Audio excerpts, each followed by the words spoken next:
You were taught to save. But saving alone has never built wealth. That advice came from somewhere. Ask who benefits from it. The system you're operating inside was designed before you were born, and it was not designed with your financial freedom as the goal. That's not a conspiracy. That's just how incentive structures work. Every financial product you've ever bought exists to profit someone else. That's not evil, but it is something you need to understand clearly, because the moment you see the incentives, everything changes. You stop asking, "What should I do?" and start asking, "Who designed this?" That shift in framing is worth more than any budgeting app. Let's start with something you've heard your whole life. Work hard, save more. It's not wrong advice, but it is deeply incomplete advice. Working hard increases your income. Saving preserves it. Neither builds it.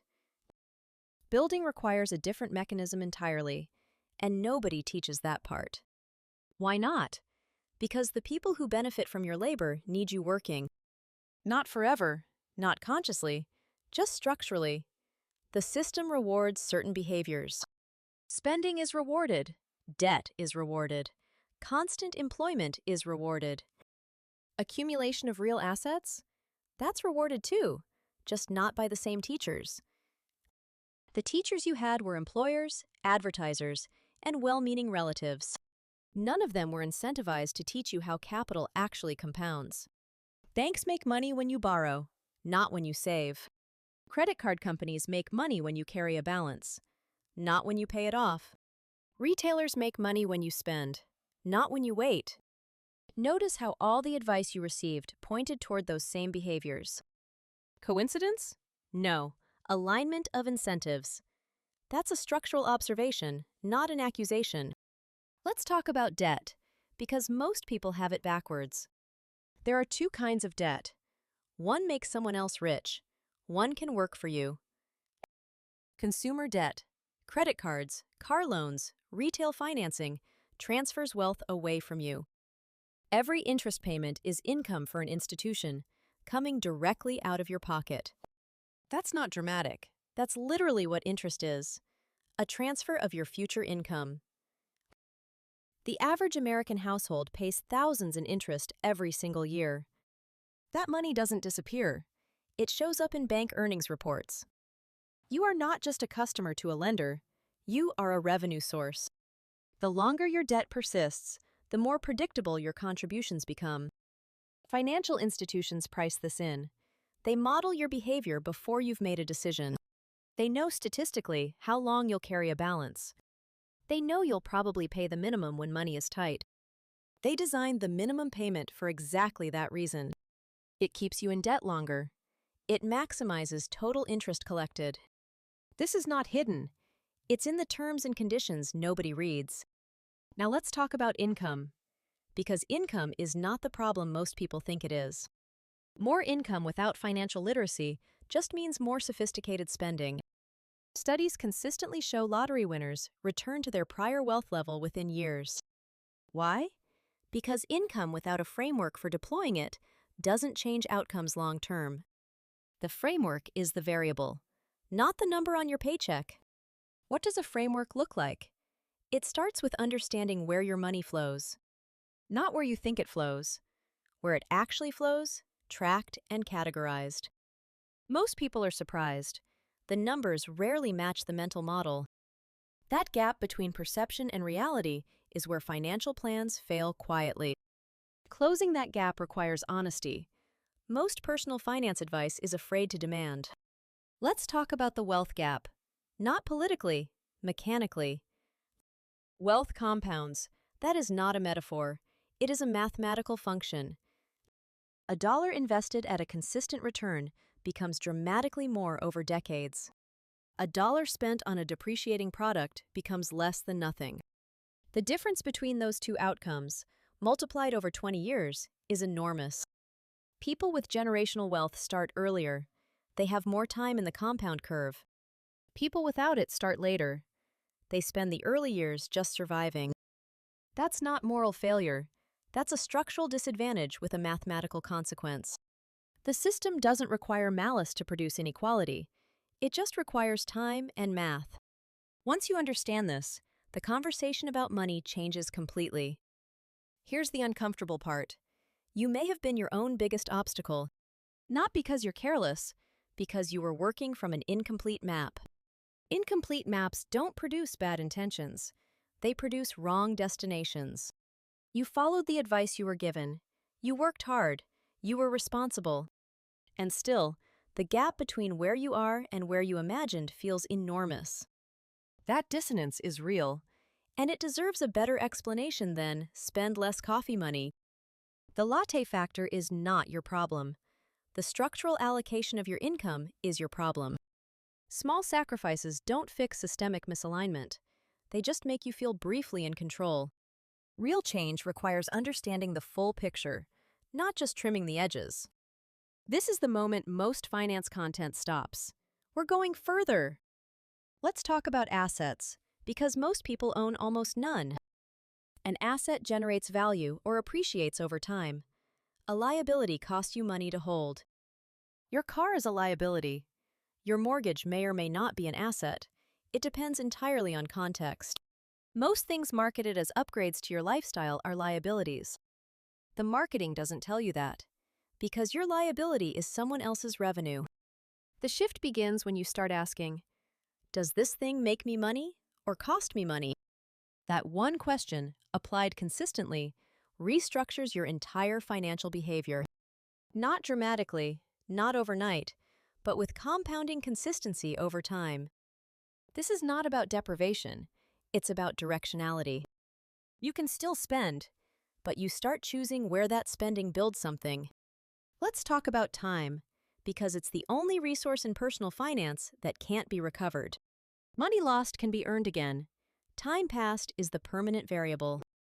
This is why starting matters more than perfection. Starting imperfectly beats waiting perfectly. The person who begins with a flawed plan at 25 outperforms the perfect planner who starts at 35. That's not motivation. That's compound math applied to a timeline. And yet the financial industry sells complexity, because complexity justifies fees. Simplicity is available, but simplicity doesn't require a product, so it isn't sold. You don't need to understand every financial instrument. You need to understand a few principles. Spend less than you earn. Direct the difference toward appreciating assets. Repeat consistently. That's it. Most of the complexity you've been sold is noise around that signal. Now, why does income inequality persist even when individuals make good decisions? Because individual decisions operate inside structural systems, and systems have inertia. Tax codes, credit systems, zoning laws, inheritance rules, these shape outcomes at scale. Individual discipline matters. It is not sufficient alone to override structural disadvantage. That's not pessimism. That's a reason to understand both the personal and the structural layer. You can optimize your behavior and understand the environment you're operating inside. In fact, you have to, because ignoring either layer leaves you blind to half the game. The people who build wealth typically understand both. They play personal finance and systems. They don't wait for the system to change. They learn to navigate it as it actually exists. That navigation requires information, which is exactly what most financial education withholds.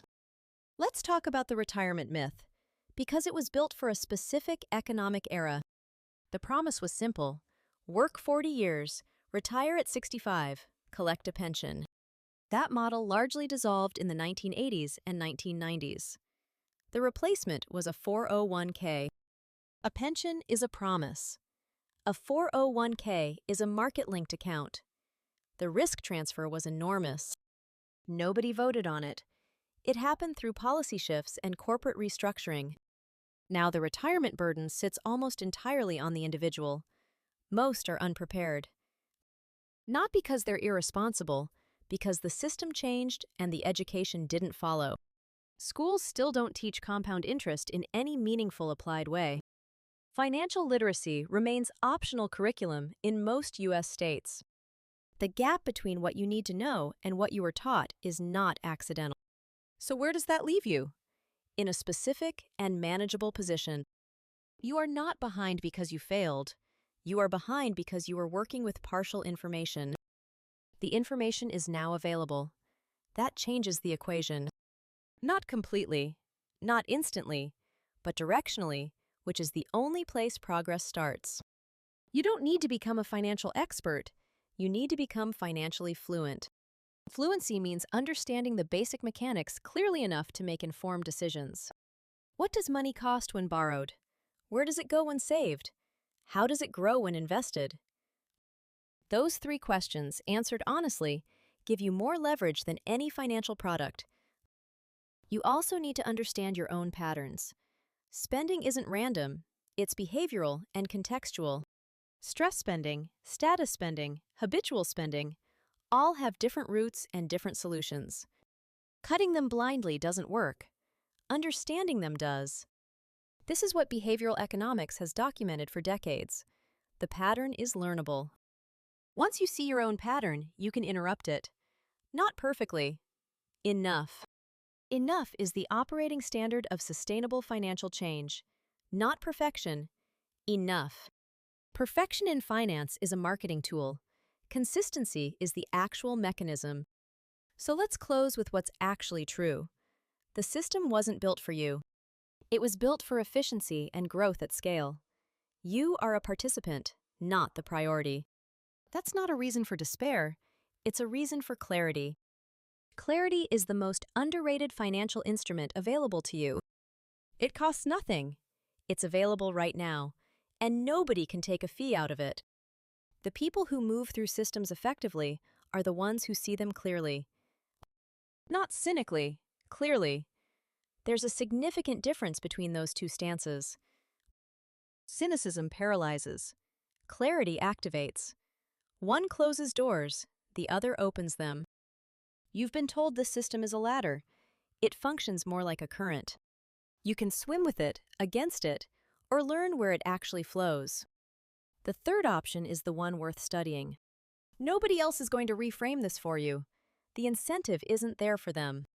But you're watching this, which means something in you is already asking the right questions. That instinct is worth following. Not into fear, into understanding. So here's the only question worth sitting with tonight. What did you believe about money that you learned without ever questioning it?